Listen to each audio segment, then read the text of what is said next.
The annual fee for the credit builder card is either going to be $22 or $29. When you guys sign up for the credit builder card, you guys can email them and ask them, or you can ask them before you actually sign up for that card.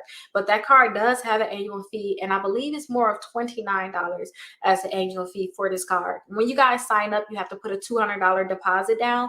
They're going to take that annual fee right away. So they're going to put it as a charge on your card right away. So you're not actually going to have a $200 card coming. You guys are going to have a lower balance coming because they're going to take that fee out. Now, the only reason why I think that is $29 is because it's basically the first progress card.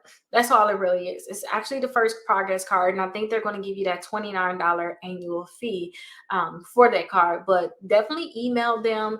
Let me show you guys their email address. This is not it.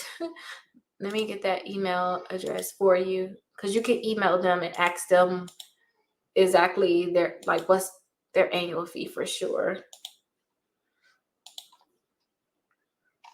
Okay, here's the credit builder card. So let me copy this so you guys can see it. That is the information for credit one. But if you guys go all the way down, you guys can email them at support@creditbuildercard.com, and they're available Monday through Friday, 9 to 5 Eastern time. So go ahead and email them and ask them what their annual fee is. But like I said, I believe it's $29 or $22, one of the two. But to know the actual amount, definitely call them, because they'll be able to let you know how much it really is as for the